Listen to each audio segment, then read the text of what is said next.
Behind every mission, every movement, and every attempt to create change, there's a human story shaping how it all unfolds. I'm Dr. Payal Beri, and this is Reframing Perspectives. This podcast is for those change makers, those purpose-led founders, nonprofit leaders, growth mindset individuals, and purpose-driven entrepreneurs who believe the work that they're doing in the world should actually make people's lives better. Each week, I'm sitting down change makers who are shaping impact in their industries and communities. And together, we're going to explore the moments, the questions, and the perspective shifts that changed how they lead, how they build relationships, and how they create meaningful change in our world.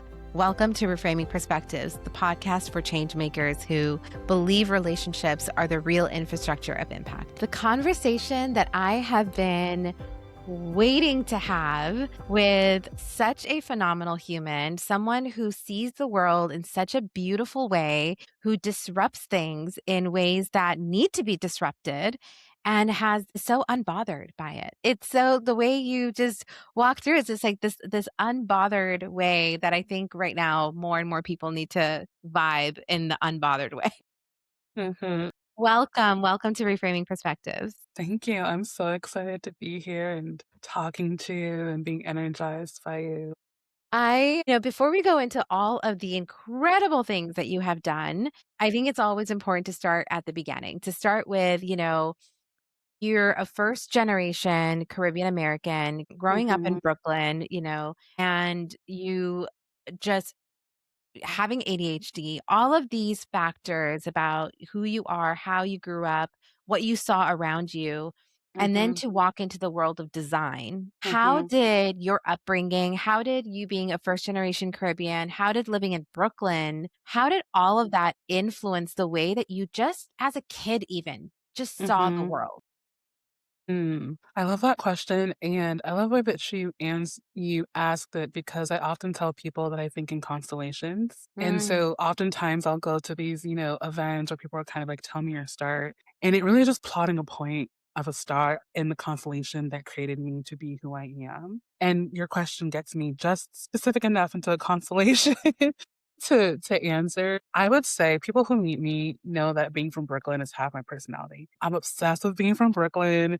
And everybody's like, especially now I travel so much for work, that like every New Yorker will tell you they're a New Yorker. You won't hear my accent until I say like, "What are we talking about?" And then it's like, "Ah, there it is. We got it." And so, I have been so influenced by all of those things in both the most positive, beautiful ways and some of the hard ways. I'd say the beautiful ways is like there's something about, especially my part of Brooklyn, the diaspora is so strong here, and seeing people, learning about people, seeing this idea of home and how it's carried and what home means, what family means, what neighborhood means has deeply impacted me because we lived in a world where we needed each other, right? You come to this country, oftentimes you settle where there's a cluster of y'all, you know what I'm saying? Because an aunt had a niece who got you your papers, right? Or maybe didn't. And so we needed each other so much to say, I don't speak the language of this country. Where do I get a job? How do I feed my family? And so seeing the idea of home, I think as a person who deeply believes and loves cooperative economics, I was able to see what interdependence really means and what it looks like. And it became a really big part of how I saw community, but I also saw how being a Black woman, the role you can take on as a caretaker. And I've watched my aunt and my mom and people that I love need to be superheroes in your community in some ways to make up for the lack of a social safety net. And you have to become the net yourself. I love all of the color and flavor of Brooklyn. I love, growing up in public schools, like being a gifted Black girl who constantly got into gifted programs and like nobody looked like me mm. and all the ways that messed me up. Yeah, talk about that. Talk about that. Like, what was that like to be in the gifted programs and, growing up in Brooklyn and being in those rooms where, yeah, you're maybe one of the only Yeah. ones that looks like you that's in that room. And now you're also, and there's like bias about that. Yes. Yes. Not only was I Black, I was also Haitian. And it was not cool to be Haitian until the Fugees came out and Lauryn Hill and Wyclef. And I was like, we're not so bad, right? One time, you know what I'm saying? Because, there's an incredible amount of xenophobia around Haitians, and we can talk about that a little bit later, but the work of dignity, which I think some of my work is about dignity, comes from the fact that I am Haitian, and dignity is all that we've ever had, and it's what we've been the most robbed of in so many ways. But being in those spaces, right? Because first of all, you're a first gen kid, so you're gonna be a lawyer, you're gonna be a doctor, you're gonna be an engineer, right? So you know what I mean? I It's will tell like, you, okay, I was so bad in math, which is, like, so anti-Indian, and it yeah. was like my dad would be like, "Why don't you consider being a doctor?" And my mom's like, "Have you Yeah. seen her science grades? Like, not happening. Give that up." 100%. It's like, no, we're bad at math because we're fighting the stereotype. You know what I mean? This is actually, Yes, you know what I mean? This is liberation work. Being bad at math is liberation work for us. You know what I'm saying? I'm here for Um, that. right. I was also bad at math. And Uh, also, who needs those calculators anymore? Claude can do it all. right. Exactly. Exactly. And then I'm like, every time he's caught, I'm like, what tree did I kill today? You know what I'm saying? Then I'm like, anyways, back to what I was doing. I know. It's the perfect blend, honestly. I feel like, as a first gen immigrant child who is a creative, like, it is, like, our time to rise now. Yeah, yeah, yeah, yeah. Especially with the ADHD, but again, we'll get Yeah. to that. But being in those classrooms, it took me years to unpack and deconstruct what the school system did to me as a what I used to call a burned out, gifted Black girl. But I think one of the key things was I had to become the minority in such a intense ways because especially in high school, I was, there was like the zone program, which is like people who lived locally, happened to be in a very kind of Black neighborhood. And then I was in the gifted med sci program. And, um, oh, I'm like, is there an echo here? Maybe it's just me. But yeah, so what happened was I was compared to other Black kids a lot as something, oh, you're not like them. Right. And it's non Black teachers telling me this. And it was a very confusing thing as a person who was raised to respect adults and to basically seek the approval of adults and, who saw the pride on my parents' faces when, a teacher's like, your daughter is so exceptional and all that stuff. But I didn't realize that they were pitting me against Black people and other Black students in a way that was so dehumanizing, and they weren't seeing me, they were seeing my potential or somehow, like, my intelligence made me more redeemable than the other kids, and Right, then like, what it's almost kinda like we can't even believe that she could be this intelligent. Like, there's a difference with again, it's like the presentation of it, right? It's just like, "Wow, like, your daughter is really intelligent, we really wanna see her thrive," versus, this is an exceptional student outside of, mm. like, the norms that we've seen. 100%, 100%. And what that does is, you're in these classrooms. I'm not around a lot of other, Black kids. I think there was definitely some internalized racism that my parents was dealing with, just trying to being Haitian and then, what they teach Haitians about like sometimes Black American culture sometimes and wanting to be and respectability politics and all of that became a really weird thing of it started to disconnect me from my Blackness because as a kid, you spend a lot of time in school. You Right. know what I'm saying? That You is your spend a life. lot that is your life, and so the teachers kept telling me I was so different from other Black kids, and then other Black kids were also kind of being like, "You're different than us," and I was like, "Oh, I'm different, right?" And so that lives with me for a long time, and then you don't realize all of the different ways that you start to socialize yourself to be accepted into white spaces. It wasn't until I was in my early 20s that the picture I had was I declawed myself, made myself such the, like, nice Black girl, you know what I mean? Like, and I felt like if I can show people how nice we are, they'll stop being racist to us, right? Like, that's what I thought in my you know what I mean? In my late 20s where it's kind of like, "No, like, I'm gonna show them how, like, kind and nice." Yeah. So unpacking the responsibility that I felt to represent my people in every single room, Yeah. unpacking the things that I got approval for, and wanting to continue to perform to receive that approval, to receive acceptance, because it's hurtful when you're not accepted, when you don't feel like you belong, and being like, for me to have belonging, I need to perform for the adults in my life, and when I don't perform for the adults in my life, they withdraw their love for me. And so I've had teachers where I was just a kid. It was the regular things that a kid will do, but they'd be like, "Oh, I'm so disappointed in you." And they would withdraw from me. They would treat me differently.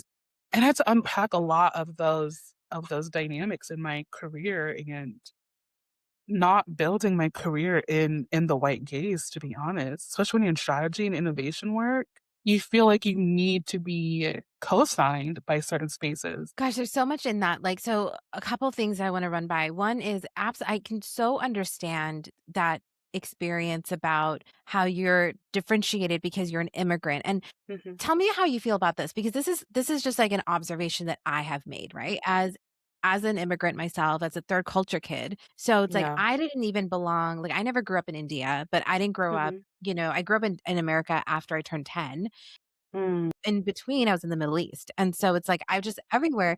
But coming to the US, and I think this is like, doesn't matter where you're from, but when you're coming to any country, any place, the adults, like our parents, are Yeah. trying to create safety measures and make sure that they like, Yes. okay, so Yes. what I do? Okay, what is protocol here? What's okay? What's not okay? So if Yeah. the societal conditioning is already telling you, hey, don't go to that neighborhood because that neighborhood is Yeah. unsafe. Now you're like, okay, so if I go to a Black American neighborhood, that means Mhm. I'm gonna be unsafe, stay away from them. Yeah. I'm Yeah. learning what the things are. So now immigrants without necessarily a choice and Mhm. not necessarily with a unintentionally, I should say, Yeah. they're coming here and their first goal is, "I need to settle down. I need to make it in this Mhm. country. I need to make sure Mhm. my kids are okay. I need to make Mhm. the right choices so that, Mhm. we're furthering our family." And so I need to know what is the norm of this culture, of Mhm. this neighborhood, of Brooklyn, of Queens, of LA, wherever it Yeah. is, right? Yeah. And so through that, the byproduct of racism comes in Mhm. because of them trying to figure out their own safety measures of how am I Mhm. going to survive in this country, in this community, Mhm. they start learning all the things of what to do. And part of the what not to do is to associate with a specific demographic because that Yeah. demographic is dangerous. And then Mhm. they get instilled Mhm. with that. And then we have to decondition that. Yeah. Yep, yep, yep, yep, yep, yep. 100%. I mean, I always say being Haitian in the Western Hemisphere is unlike any other experience just because of our experience as being the first, free Black nation and getting our independence. And then one of the reasons why I do what I do is because people don't understand how economically oppressed Haiti was by France, by the United States. We were occupied by the United States, the UN occupied. Like, there's so many layers of that. And now when I look back at that experience with my parents, what I was able to tell them the older I got and the more I was able to understand who benefits when we are pointing the finger at each other. Once you understand that it's a lie, that they will always kind of, move the goalpost, then it changes the way that you show up in those spaces and it helps you unpack certain things. And I was able to tell my parents and help them understand and know that it's a lie. They're telling you this is what keeps you safe, and it's actually like a huge lie. It doesn't keep you safe at all. Yeah, absolutely. And the other thing that you touched on that I think is really, and like you said, it's at the essence of what you do at open house. It's at the essence of everything you've done is dignity. And your Yeah. first experiences of that as a child, as a gifted child, as a, who is trying to understand or know how to navigate this world is just simply being you. But now having to all these narratives that are put onto you, taking all of those pieces and paired with ADHD, Mm. I think is honestly, in a weird way, it's a gift, right? Like I think ADHD is such a gift and to the world because you are able to see things in ways that others just don't see. And I think Mhm. that when you pair dignity with, an ADHD brain, what you're seeing are all the gaps in design, all the gaps in our society. Like as you're talking about Brooklyn and the community and the collective and how everyone is engaging with each other. I mean, think of it like dignity is the most purest way of like humans just being respected, humans being Mhm. safe, humans feeling seen, Mhm. humans feeling that, oh, okay, I belong in this community. Like I'm Mhm. okay in this Mhm. community is Mhm. everyone wants to have some form of dignity. No one wants to be Mhm. mistreated. And Yeah. so you enter the world of design, you enter the Mhm. world of, you know, seeing things and knowing how to, design for a specific world though, but a specific world that wasn't built for a majority. It was built for only a Mhm. specific community and specific Mhm. group. Mhm. And you Mhm. saw all the challenges that are through that, and it made you wanna step away. But first, we get into the stepping away piece. Let's Yeah. talk about what was it like to enter the world of design, Mhm. to work with some of the most incredible, Mhm. visionaries and creatives, innovators in that world. But again, they were all short-sighted. They're granted Yeah. as big innovation, Yeah. visionaries, but they were only doing it for a self-selected group. Yeah. Yep, yep, yep. Yeah, yeah. This is like I always say, this is my pulpit. I have many pulpits where I'm like, you get me going, you got an organ, you got a choir, right? And design is one of those things because when I mean it when I say design saved my life, like I mean that to the core of my being. Design saved my life. I discovered Carol Dweck's work around growth mindset and fixed mindset. And, because even to go back to your other kind of point about ADHD was it took me 15, 20 years before I felt I could see ADHD as a benefit. Because when you're an ADHD person and you are a child of immigrants and you grew up in poverty and all of these different things that are occurring, you don't have the systems or understanding to support yourself. And so I felt so deeply broken for so much of my life. I was a smart person with all this potential, but I couldn't focus sometimes. I couldn't concentrate sometimes. There's so many things I couldn't do. And when I discovered design, I found a hook to hang my hat on, right? Design taught me agency more than anything else in my life. When I say I designed for agency, it's because design taught me agency. And you are an ADHD kid who has to teach yourself so many things because your parents don't speak the language, right? Everything feels impossible. Everything feels overwhelming. And you experience lots of like turmoil comes from, again, all the systems that affect us and family dynamics and all that kind of stuff. And so design meant when I found design as a boat, it meant everything to me. And so I felt like I thought I had sailed the boat to this beautiful island called design thinking and all of these design people as I was building my career. I was like, this has been the boat that I've been living on. It saved my life. I love it. I can't wait to hit the shores of design. So I got on the shores of design and it was cute, right? It was palm tree, there was coconuts. I was like, this is a great time. I've gone to design jams and design sprints, design boot camps. You know what you be doing, right? It's like meetup.com, Eventbrite. And I started working with, as in the nonprofit space, I was working with like designers who was working, in Nambia and all of these different places. And so I thought this island was hospitable to my Black body.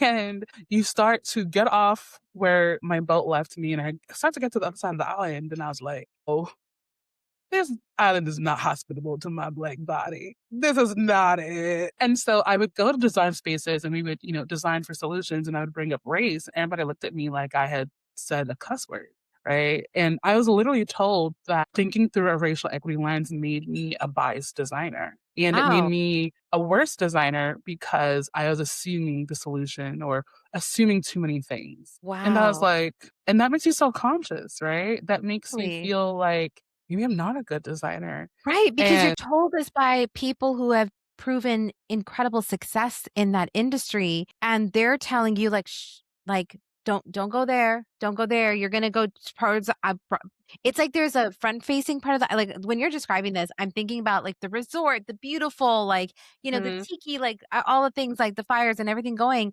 and then you go behind, mhm, and now it's, like, the broken roads, it's the rocks, it's the sewage is there, it's the yeah, gutters and all this stuff. It's like, yeah, we don't go there, right? And it's yes. that. Yes, and again, like, design saved my life. So it was never the design in so many ways. But yeah, when I thought these are my people, and not only were they not my people, they actually saw me as an inferior version of themselves, and then as only being brought on they also did not treat racial equity or the lens of racial equity as strategy. They treated it as lived experience. And so I got a lot of language of pay for your lived experience. And I'm like, no, I'm giving you like a really great strategic framework. Like I'm actually killing it. I'm wicked smart. I'm killing the game right now. Uh, and they were like, no, thank you. Oh my god, No, we appreciate, thank you for your story. this This is is why why I love the empathy work. goes out the door. But that is why I love what you do because for you, empathy is strategic. It's a tool, it's a resource. Like going through all of your work, I'm like, she gets it. She gets what empathy can be. But my empathy was treated as it actually like typecasted me. It stereotyped me, and my ability to see racial inequity was only because of my blackness, not because I was black also and smart. You know what I'm saying? Right, right. Yeah. And I think that that's what's so powerful is the way that what you said before is you decolonize your ideas from productivity, for worth, and success, transforming your trauma. And then you mentioned and talked about in a keynote about the way to humanize the people around you is to ask for their hardest stories. And what Mhm, you've done now with Open House is you've built an entire model proving all of these people wrong and showing them how racial equity, just inclusion, thinking about all of those pieces and how that can actually be your superpower in the way that you create communities that can thrive off of the businesses that you build. And we've seen this, the statistics are out there that more diverse businesses are actually significantly profitable. mhm, When we think about, again, I'm stuck on the word dignity because mhm, one, I think that we're losing it day by day. Just mm, it's compounded to the point where I think people are truly exhausted about even being able to, like, even the word empathy is exhausting to people right now yeah, because of how much they've been yeah, compounded with yeah, having reduced dignity. Um, yeah, when I think about this, I think about things like, for example, when we have these like low curbs now in our sidewalks, that was because we needed to have wheelchairs go up. Well, guess accessibility. what?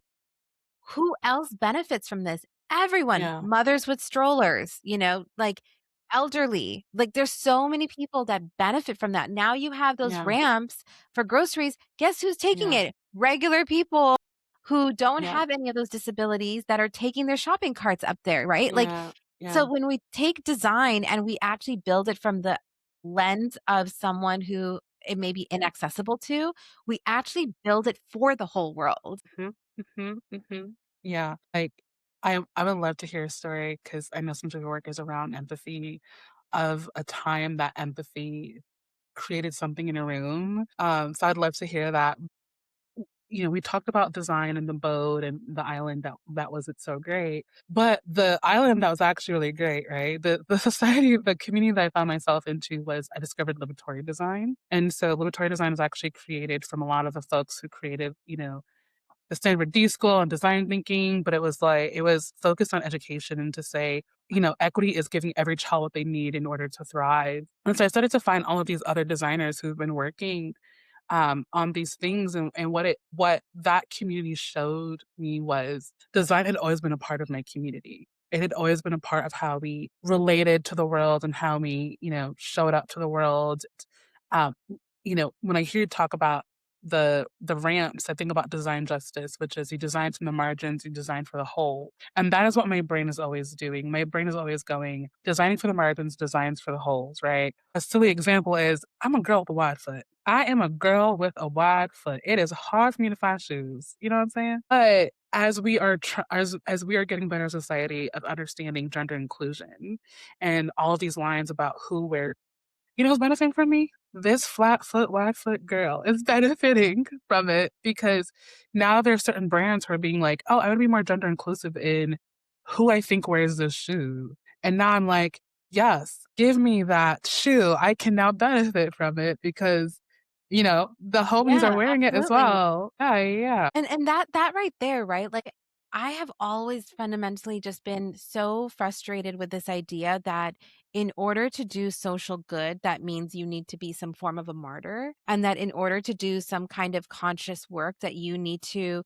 create a model that you are not reaping the benefits of either. And all that's doing is keeping the same group of people that they know that are going to turn around to become social workers, community organizers, keeping them in the community, keeping them socioeconomically low so that they're just repeating the same cycles, and they're not benefiting from the fact that, like, we can't we can't escape the fact that even as change makers, even with all of us who cared so deeply about making social good, we cannot escape that we just do live in a capitalistic society. Like, that is just what we live in.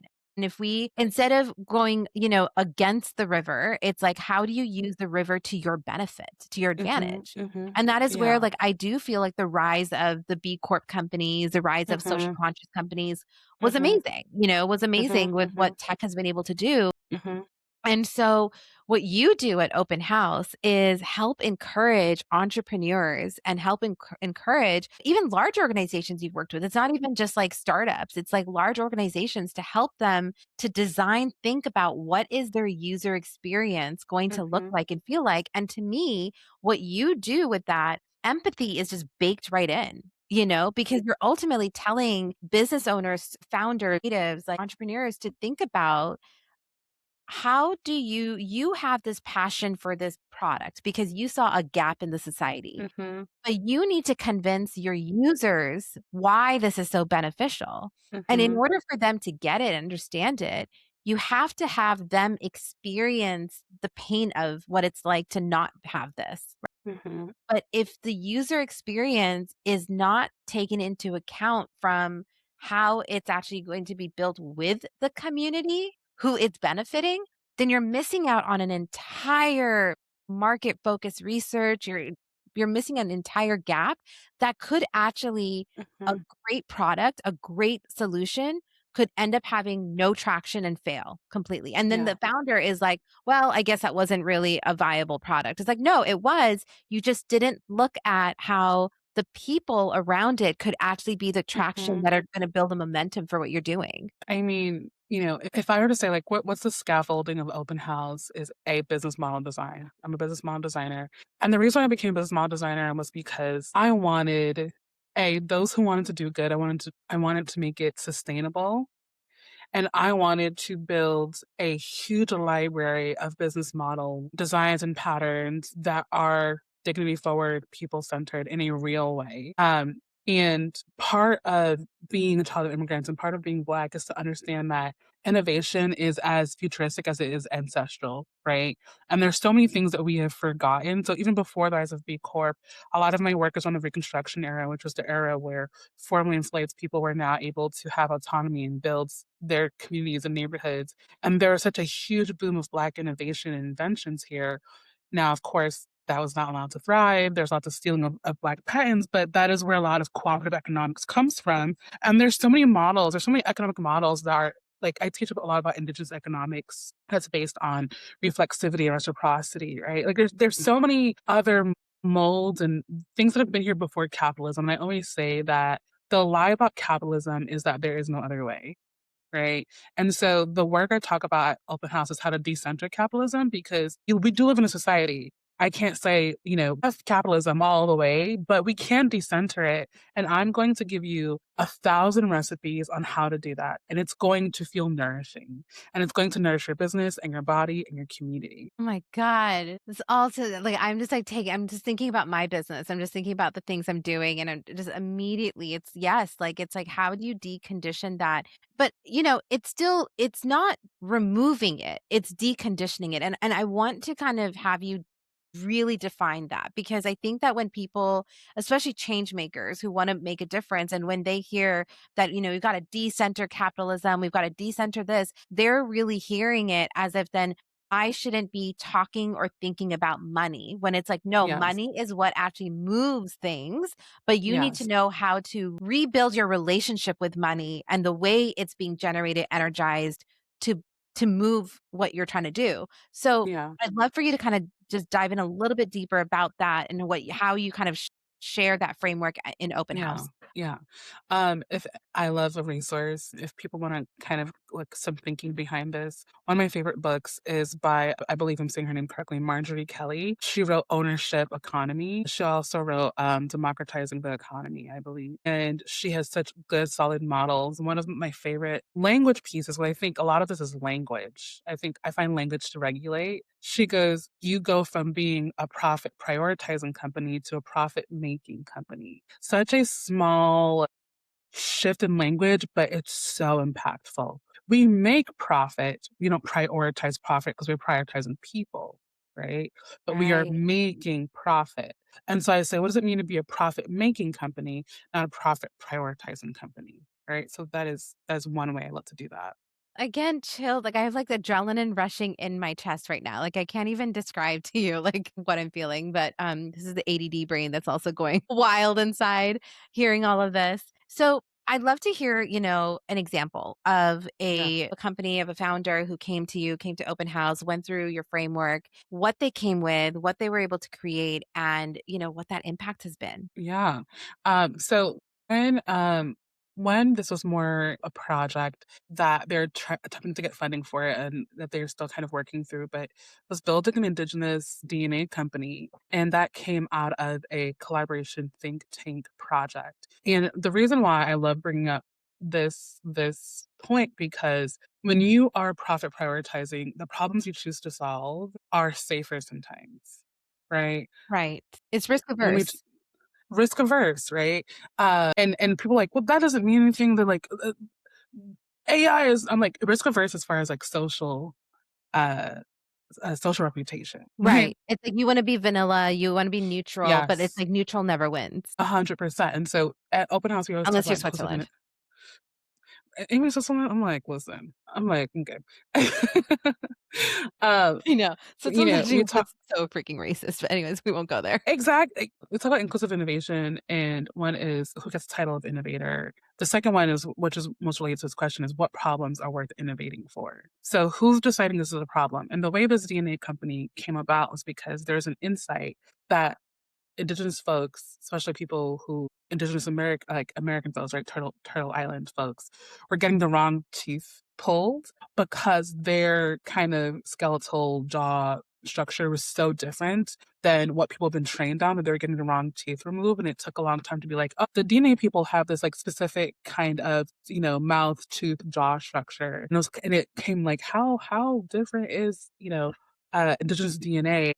And why that project is one of my dream project is because when it comes to DNA and data sovereignty, there is a lot of tension there. There's a lot of tension as to what gets documented, who documents it, who has access to information. And so we had to do actually a lot of work on how do we scale this as we pitch it to potential investors, understanding that there's always going to be a process of chiefs, of elders who are going to say no to us. So how do we build a business model that was able to withstand all of that?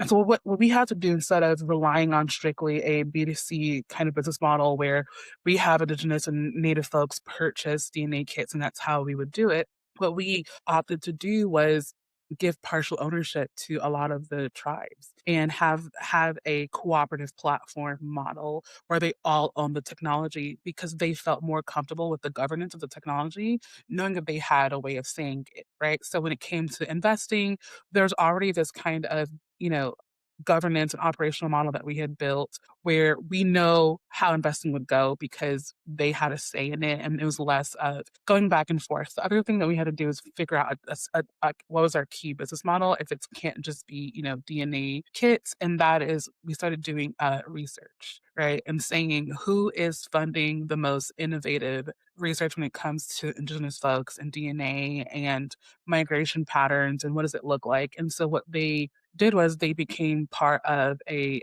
research capacity building. We started building out that part of that business model of saying we will have the ability to tell our stories, but doing it with people who are already in our community. So that's just kind of an example of it was me when we got this insight. It was me who's kind of like, well, what if we did this?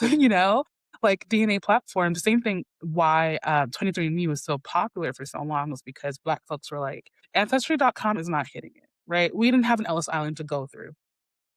Yeah, A lot totally.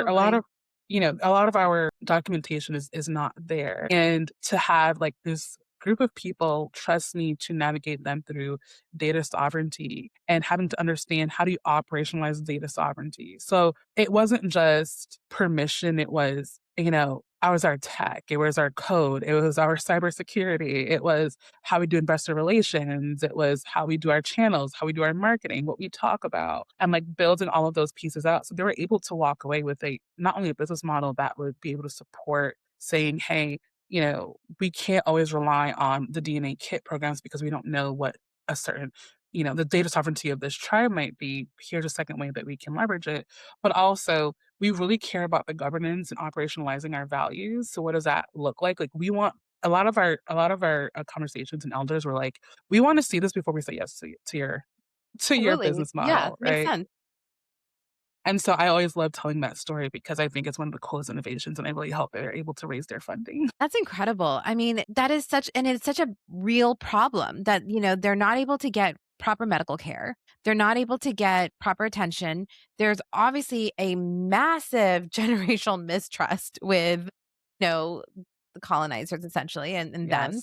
And they haven't been well studied because, they've been ignored, they've been abandoned more so. I mean, it's really actually interesting as well to think about that if you take a pause in a moment, we hear so much obviously about the immigrants who built America. We hear so much about, Mhm. the blacks who built America, right? On the backs of the slaves and that's what America was built on.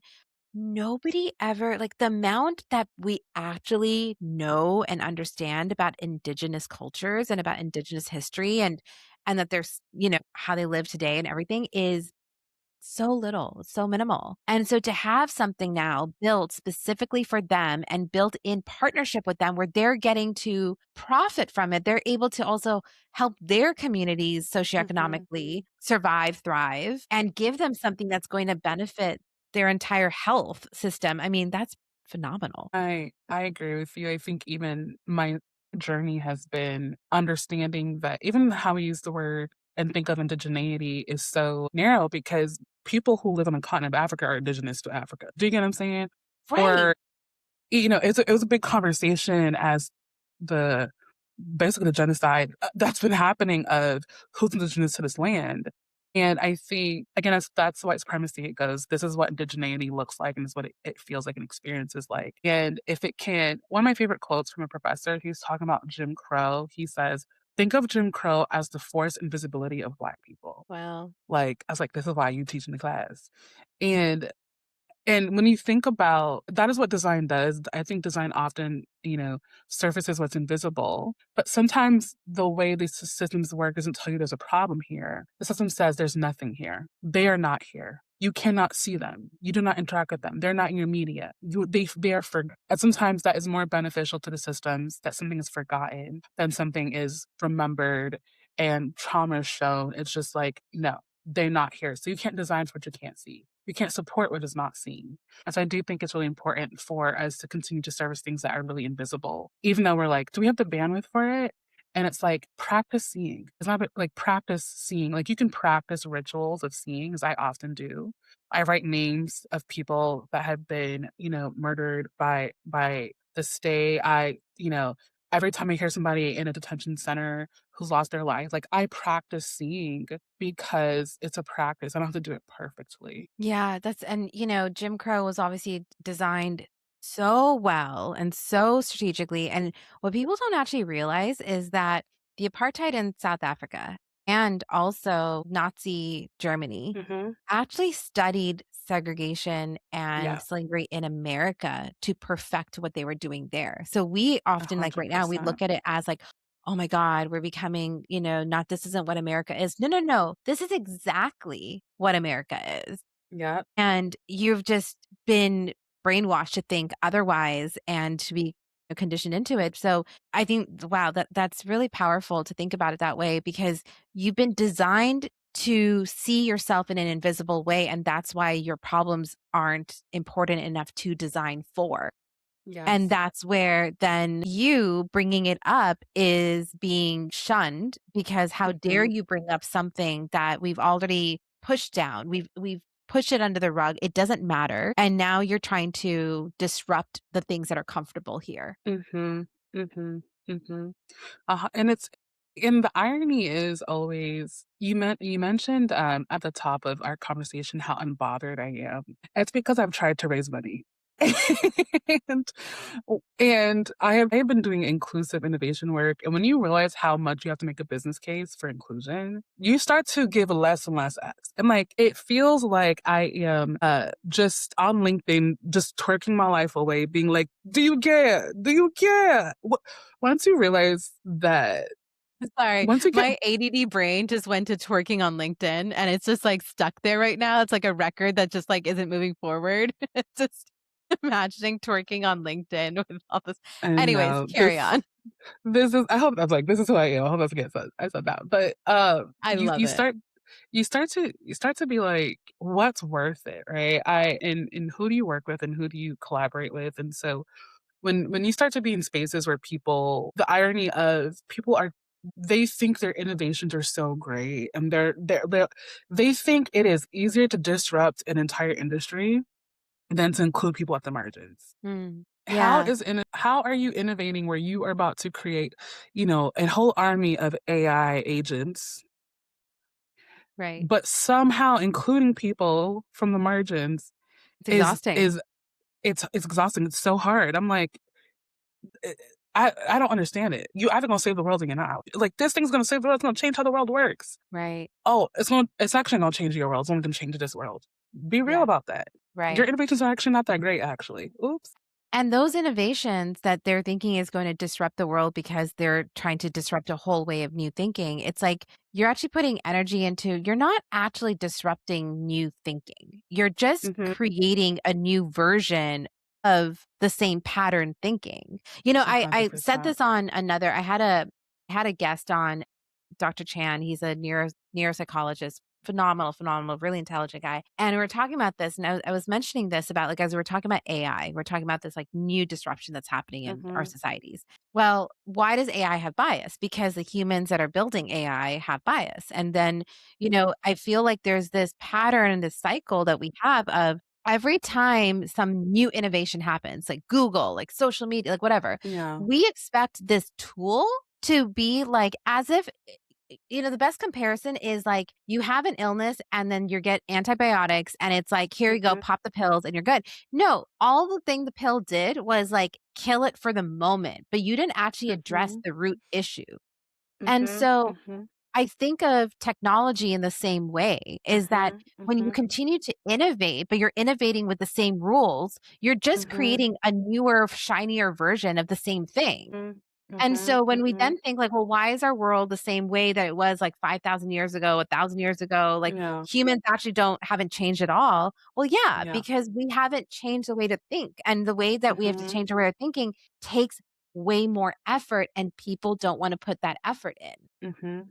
Mhm. 100%. I mean, when I tell people one of the arguments that people give is it's not like with the internet, people will be like, "Well, don't we can't regulate these platforms because people are gonna do it anyways."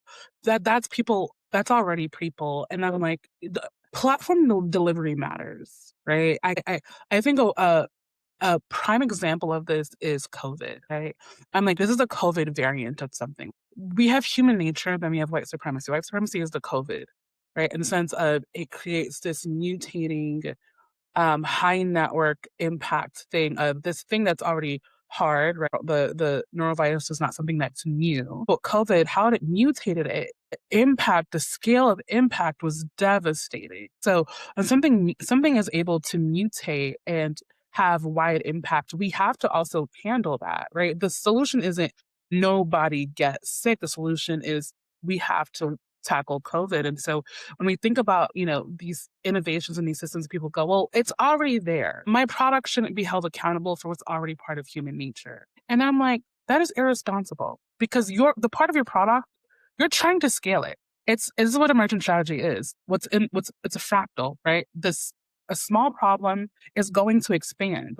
So to say that I shouldn't be held accountable for something that you actually want to grow is very wild. Yeah. No, absolutely. I'm curious about like, as someone who cares about social good, who cares about this, what is one thing that, especially let's take away the person who's trying to like actually like build and be a founder and design. Yeah. But Yeah. as maybe you're a social worker, maybe you Yeah. are a nonprofit founder, maybe you Yeah. are a human rights activist or a lawyer or Yeah. whatever it is, right? So you're an individual. What could an individual do at an individual level Mm. where they can start thinking about how they are incorporating Mhm. design, inclusive design Mhm. in their work? Mm. Oh, I love that question. I love that question. There's so many ways that I can answer it. So let me try to pick 2 or 3 and not go on a pulpit. The first thing I'll say is build really generous systems for yourself. Build it for your organization, but build it for yourself. When I talk about building systems, I build systems that can withstand when you are hungry, tired, lonely, and scared, right? Because I've often seen me, myself, organizations build systems that only work when we're all performing at the top level. And that is just as a person who has had to experience a lot of trauma and then go into a workplace, the systems couldn't withhold that for me, right? And so when you're building systems for yourself, build really compassionately, especially when you're doing good. Build systems that help you do good even when you feel bad, even when you feel sad, right? So one thing I do for myself as an ADHD person is I have systems of motivation. I have to treat motivation like a system, or else nothing gets done, right? And Say so that again. build compassionate systems for yourself, build compassionate systems for your organization. It's really important for me, because right now my other role is a managing director, that we don't self-abandon in this work.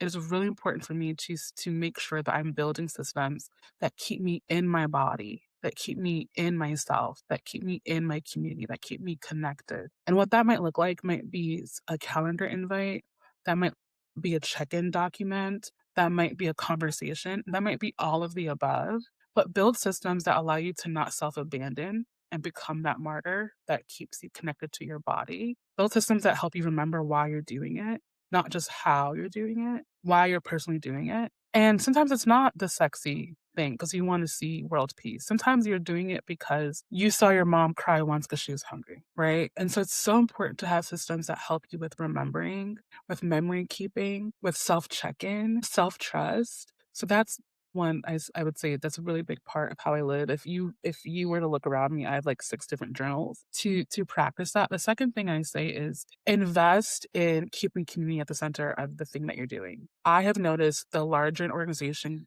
gets and the higher up you go, the less you're deeply connected to the people that you are serving. And here's how you know if you're doing it well. If they can speak into your life as much as you can speak into their life.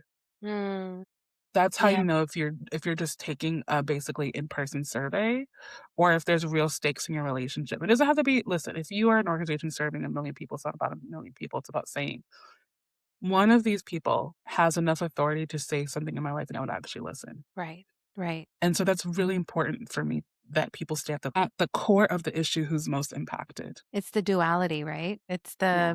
the give and take. You can't be the one always taking and then expecting to not receive, or just Yeah. whatever that saying is. But Yeah. yeah, it's keeping people and community at the center of it. Profit making versus profit prioritizing. It's the Mhm. relationships and connections of individuals that you are building for and with, not Mhm. necessarily to take advantage of or Mhm. monetize opportunity from. Mhm. Mhm. I love the way that you use language to help reframe the shift that no one's saying don't make money, but make Mhm. money that is actually then use it almost as if like your money has good omen to it. Yeah. Yeah. You're Yeah. using that money as a way of like the good wishes, the good prayers, Mhm. how that is Mhm. then going to be the tool that's going to help Mhm. make sure that you never see a mother cry about food again, that you never Mhm. see Mhm. a kid struggle with his identity or her identity. You never Yeah. see an immigrant having to question which culture do I belong with and end up internalizing hate for their Mhm. culture because of just the deep need of acceptance. And the fact that Yeah. you built and founded a design studio that is a business modeling design studio that is really focused on helping founders, entrepreneurs, and large organizations Mhm. recognize that you have all the tools. Just Mhm. redirect how you're utilizing those tools and it benefits everyone. We all thrive. So I could talk to you forever about this, and honestly, what you're doing is just absolutely incredible. It's beautiful, and I just wanna say thank you so much for being on and for helping to rethink that what is that one way that you have agency over yourself to just Mm. redesign even in your home.